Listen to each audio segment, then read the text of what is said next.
दरअसल मेरे बाबा जो हैं वो इमाम मस्जिद हैं। फिर मैंने भी एक बार सिगरेट ट्राई की, एक बार पी, दो बार पी, आहिस्ता आहिस्ता फिर मैं उस नशे की आदी होती चली गई। कितने साल हो गए आपको आइस लेते हुए? तकरीबन 1 साल हो गया होगा। अस्सलाम वालेकुम, मैं हूँ आपकी मेज़बान हुमा खालिद और ये मेरा ऑफिशियल यूट्यूब चैनल है। आज से मैं इसी प्लेटफॉर्म पे मेरी सारी की सारी वीडियोस आपको मिलेंगी, इसलिए आप इसको ज़्यादा से ज़्यादा सपोर्ट करें, चैनल को लाइक करें, सब्सक्राइब करें और शेयर करें। और आइए आज की पहले जो स्टोरी उसकी तरफ चलते हैं। मैं आज एक ऐसी स्टूडेंट की कहानी आपके पास लेकर आई हूँ जो कि एक हमारी एजुकेशनल सिस्टम का एक ऐसा भयानक चेहरा, ऐसा रूप है जिसे आज तक सिर्फ छुपाया जाता रहा है, लेकिन आज मैं आपके सामने इसको बेनकाब करूँगी। और हमारे पास एक ऐसी जो स्टूडेंट है वो मौजूद हैं जो हमें इस बारे में बताएंगी कि वो एक छोटे से इलाके से कैसे लाहौर पढ़ाई करने के लिए आई, स्टडी के लिए आई, और फिर इनकी ज़िंदगी में ऐसा कौन सा बदलाव आया कि इनकी पूरी ज़िंदगी जो है वो उसका रुख ही बदल गया। और हम इस वीडियो में इनकी शनाख्त नहीं बताएंगे ताकि आगे जाके इनको भी कोई मसले मसाइल पेश ना आए और ना ही इनके एजुकेशनल जहाँ से ये तालीम हासिल कर रही है वहाँ पर कोई मसला बने। तो आए बात करते हैं। जी अस्सलाम वालेकुम। वालेकुम अस्सलाम। जी कैसी हैं आप? अल्हम्दुलिल्लाह ठीक। अच्छा, मुझे ये बताएं कि आप लाहौर आई हैं, तो लाहौर में आके आप में कौन सी चेंजेस आई हैं, कैसी जो मुश्किलात है, कौन सी मुश्किलात का आपको यहाँ पर सामना करना पड़ा है? पहले तो मैं आपको ये बताते चलूँ कि मेरा जो एक ताल्लुक़ है वो एक छोटे से गांव से है। दरअसल मेरे बाबा जो हैं वो इमाम मस्जिद हैं। हमारे गांव में लड़कियों को ज़्यादातर पढ़ाया नहीं जाता।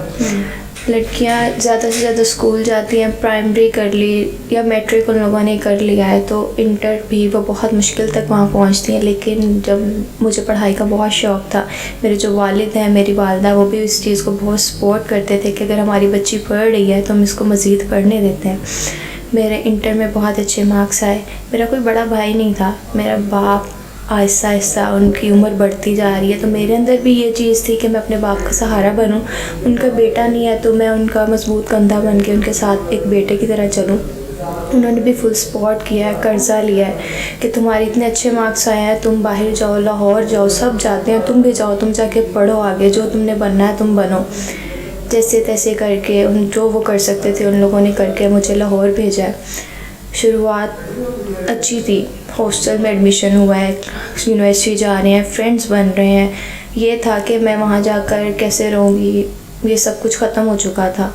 एक अपना घर टाइप माहौल बन चुका था। लेकिन फिर आहिस्ता आहिस्ता जब दोस्तों के साथ दोस्ती और गहरी होती गई, आउटिंग होती गई, बाहर आना जाना, फिर उनके साथ उठना बैठना, तो वो सिगरेट पीते होते थे।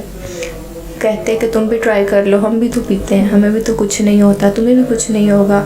शुरू में एक डर था कि भाई नहीं, ये गलत चीज़ है, ये नहीं करनी। एक बार मना किया, 2 बार मना किया, लेकिन हद फिर दोस्त हैं, हमने कहा चले वो भी तो करते हैं, मैं भी कर लेती हूँ। फिर मैंने भी एक बार सिगरेट ट्राई की, एक बार पी, 2 बार पी, आहिस्ता आहिस्ता फिर मैं उस नशे की आदी होती चली गई। इतनी ज़्यादा कि अब मुझे नहीं लगता मैं कभी छोड़ पाऊँगी ये चीज़। तो आपकी उम्र क्या है? 22 साल। तो ये कितने साल आपको मतलब कि यूनिवर्सिटी में आए हो गए, कितने साल से अपना नशा कर रही हैं? 2 साल से। 2 साल से कर रही हैं। अच्छा, आप मुझे ये बताएं आप कौन से नशे करती हैं? स्टार्टिंग में तो सिगरेट थी, फिर हैश, और अब मैं आइस का नशा करती हूँ। आइस? तो कितने साल हो गए आपको आइस लेते हुए? तकरीबन 1 साल हो गया होगा। तो मतलब कि आपको जब आपने फ़र्स्ट टाइम ट्राई किया तो आपको लगा नहीं कि घर वाले गुस्सा करेंगे अगर उन्हें पता लग गया, या क्या एहसास थे आपके उस वक्त?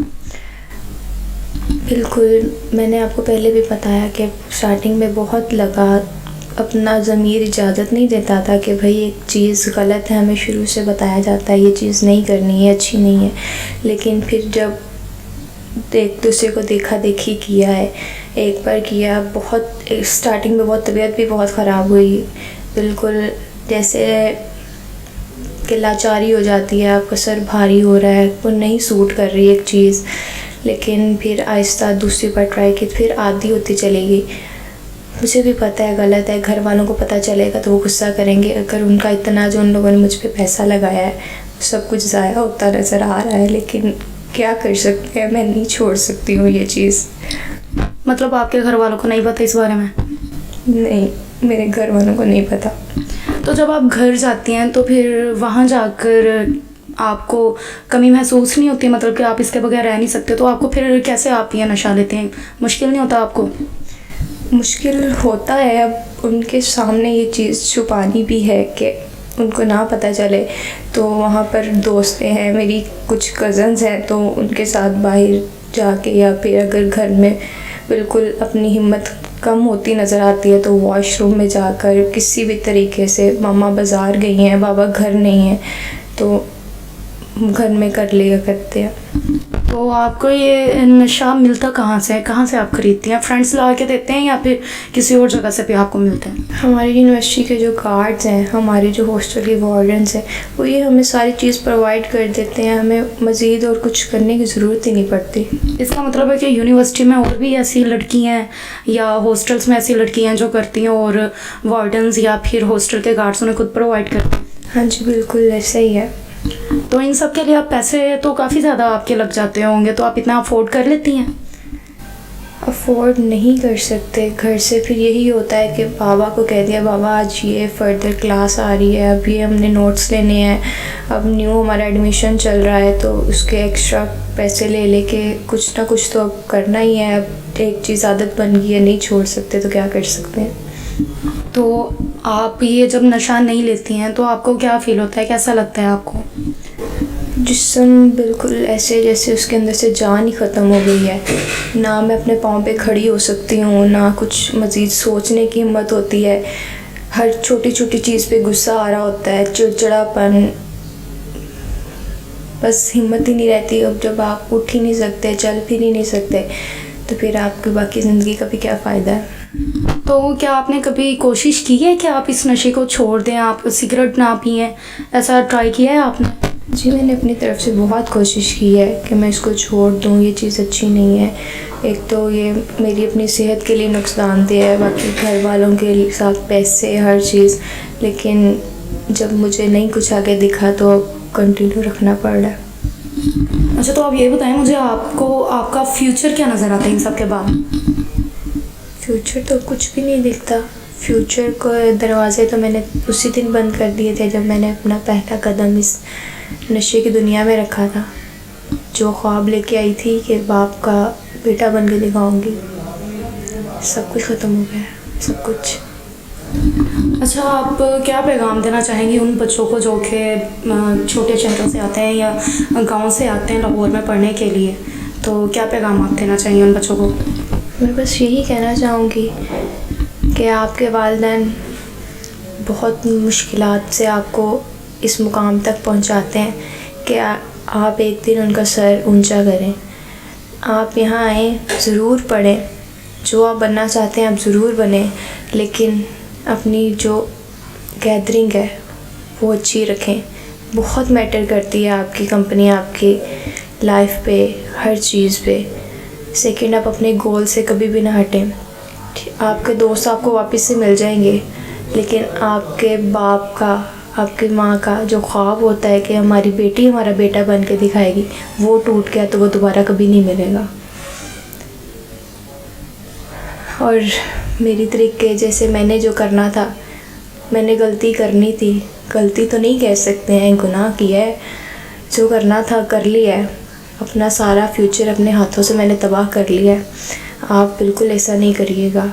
आप बाकी जो पेरेंट्स हैं वो भी अपने बच्चों का ख्याल रखें। उनको पता होना चाहिए कि उनके बच्चे किस टाइम क्या कर रहे हैं। और जो इंस्टीट्यूट्स हैं जो इस चीज़ पे एक्शन नहीं लेते, इन सब के पीछे जो सबसे बड़ा हाथ है, मैं तो यही कहूँगी कि हमारे इन इदारों का ही है। ना ये एक्शन लें, ना बच्चों के दिल में कोई खौफ हो। वो यही कहेंगे उन्हें भी तो कीता सी, मैं भी कर लेती हूँ। शुक्रिया। तो जी, आपने सुनी अभी इस तालबा की कहानी। इन्होंने बताया कि कैसे ये इस नशे पर लगी, एक छोटे से गांव से आई और अब कैसे ये नशों में डूबकर अपना जो फ्यूचर है वो तबाह कर चुकी हैं। पूरा इनका फ्यूचर डार्क हो चुका है। तो मेरे ख्याल से जो पहली गलती है वो हमारे शायद इंस्टीट्यूशंस की है। और जो हॉस्टल्स हैं उनकी वही लोग हैं जो बच्चों को नशों पर लगाते हैं, फिर वो बच्चे आगे बच्चों को नशों पर लगाते हैं। और लेकिन इसमें ये है कि मैं इन सब वालिदैन जो हमारी ये वीडियो देख रहे हैं आज, उनको भी ये कहना चाहूँगी कि आप भी अपने बच्चों पर पूरा चेक एंड बैलेंस रखें। आप उनको पैसे भेजें, उनसे बाकायदा स्लिप्स लें, बाकायदा उनसे डाटा लें कि आखिर वो पैसे कहाँ जा रहे हैं, कहाँ यूज़ हो रहे हैं, ताकि आप नज़र रखें कि आपके बच्चे किसी गलत काम पे तो नहीं लग गए हैं। अगर आप अपने बच्चों को लाहौर भेज रहे हैं पढ़ने के लिए, तो वहाँ पर आप हर 2 महीने बाद या महीने के बाद चक्कर लगाएं और देखें कि क्या आपके बच्चे वहाँ पर क्या कर रहे हैं, क्या पढ़ रहे हैं, क्या उनकी सूरत हाल है। और अगर आप ऐसे बहुत सारे वीडियोस देखना चाहते हैं तो चैनल को सब्सक्राइब करते जाएं, लाइक करें, शेयर करें और बेल आइकन को प्रेस करें। और मज़ीद वीडियोस के लिए अपनी होस्ट हुमा खालिद को इजाज़त दें। अस्सलाम।